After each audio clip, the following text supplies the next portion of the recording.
Baik Bapak Ibu, saya lanjutkan materinya.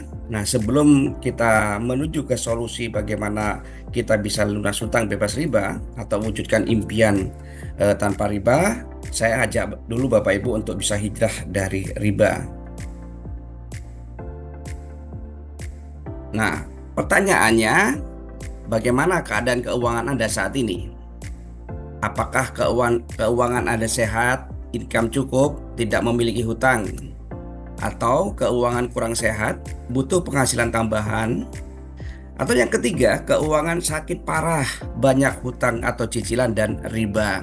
Kira-kira posisi Bapak Ibu saat ini di mana nih? Di 1, 2, atau 3? Ya, silakan dijawab dalam hati. Apakah Anda masih mempunyai impian yang ingin dicapai? Mungkin saat ini Anda masih mempunyai impian memiliki motor, mobil mewah, bisa ke Baitullah umroh maupun haji bersama keluarga, biaya kuliah anak sampai menjadi sarjana, pernikahan, membangun rumah yang mewah, dan jalan-jalan ke luar negeri. Tentunya itu semua mempunyai nilai ya. Kalau impiannya gratis sih, tapi kalau ingin mewujudkannya tentunya ada nilai yang harus disiapkan. Berapa kira-kira? Nah, untuk mewujudkan ini semua, impian-impian yang tadi saya sampaikan, tentunya Bapak Ibu membutuhkan kurang lebih 1 sampai 2 miliar. Sudah siap belum saat ini? Oh, belum. Baik. Faktanya, banyak orang yang mengambil jalan pintas ya untuk bisa wujudkan impian tadi, punya motor, mobil, ya, rumah, umroh, haji, dengan cara memaksa ambil kreditan. Pingin punya motor, maksa beli motor, kredit 3 tahun. Tetangga punya mobil baru, panas, pingin juga membeli mobil, akhirnya memaksakan diri ambil kreditan 5 tahun. Pingin rumah, beli rumah dengan cara kredit 10 sampai 20 tahun. Akibatnya apa? Justru kita semakin pusing dan stres. Betul tidak? Apakah Anda mau seumur hidup Anda habis untuk membayar hutang kredit riba? Tentunya tidak mau ya kan Bapak Ibu? Nah, di dalam agama Islam, riba sudah jelas-jelas hukumnya haram. Ya, dalam Al-Quran surat Al-Baqarah ayat 276 disebutkan Allah memusnahkan riba dan menyuburkan sedekah. Di ayat 278 surat Al-Baqarah disebutkan bahwa wahai orang-orang yang beriman, bertakwalah kepada Allah dan tinggalkan sisa riba yang belum dipungut jika kamu orang beriman. Nah, Bapak Ibu, ternyata dosa riba itu ngeri banget. Ya, riba itu terdiri dari 73 pintu dosa riba.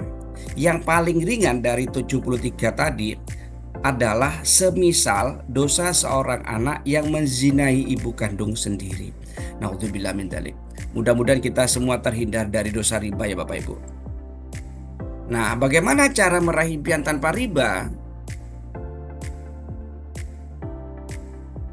Mungkin Bapak Ibu selama ini ingin mewujudkan impian itu dengan cara cepat, atau ingin mewujudkan impian-impian tadi dengan cara konsep sabar menabung. Kita coba aja dengan konsep cara menabung. Hanya pertanyaannya, apa pendidikan terakhir Anda? Apa jabatan Anda? Dan berapa gaji dari jabatan Anda yang sekarang? Nah, misal ini Bapak Ibu mempunyai gaji setiap bulannya 5 juta misalnya. Nah, dengan konsep penabung ini kita coba untuk wujudkan impian. Caranya bagaimana? Dari gaji yang Bapak Ibu terima, sisihkan 1 juta per bulan. 1 juta per bulan, dan itu tidak boleh dikurangi lagi. Maka ketika 1 tahun sudah terkumpul 12 juta.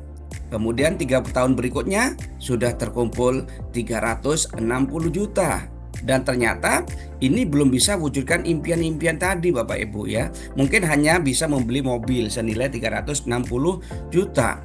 Kalau kita menabung 1 juta per bulan dan ingin mendapatkan 1 miliar misalnya, maka dibutuhkan 1000 bulan untuk mencapainya. Nah, Bapak Ibu tentunya ingin cepat nih ya, agar bisa wujudkannya. Kenapa? Usia dan sebagainya, kesehatan masih membutuhkan bagaimana kita segera wujudkan impiannya itu. Makanya kalau ingin cepat, Bapak Ibu jangan menabung 1 juta per bulan, tingkatkan tabungannya menjadi 5 juta per bulan. Sehingga 1 tahun terkumpul 60 juta, 30 tahun berikutnya baru bisa mencapai 1,8 miliar. Dan ini sudah bisa menjadi biaya untuk wujudkan semua impian-impian yang tadi kita sampaikan di awal. Ya, motor, mobil, umroh, haji, dan sebagainya. Hanya pertanyaannya nih Bapak Ibu, berapa usia Bapak Ibu sekarang? Ya, dengan 30 tahun ke depan, Bapak Ibu masih mampukah untuk bisa membawa sendiri mobil mewah Ibu atau Bapak?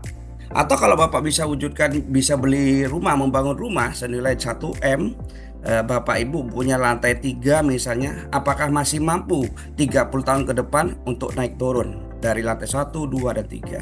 Nah ini ya, dengan kenyataan ini Bapak Ibu, pertanyaan berikutnya nih, siapa di antara Bapak Ibu yang sanggup menabung 5 juta per bulan atau 1 juta per bulan kurang lebih 30 tahun terus menerus? Ternyata jawabannya belum ada. Maka konsep sabar menabung ini bukanlah solusi. Itu ya. Faktanya penghasilan kita saat ini masih pas-pasan. Kemudian pengeluaran lebih besar dari pemasukan. Faktanya lagi, ternyata kita tidak memiliki tabungan sehingga impian tadi hanya tinggal ngimpi. Kita coba lagi dengan usaha kedua ya, cara kedua. Misalnya bagaimana caranya? Dengan membangun usaha atau aset bisnis. Tetapi di sini membutuhkan modal ratusan juta hingga miliaran. Hasilnya sih besar, puluhan sampai ratusan juta. Nah, pertanyaan saya, apakah Bapak Ibu sudah memiliki modal untuk membangun aset usaha dan aset bisnis ini?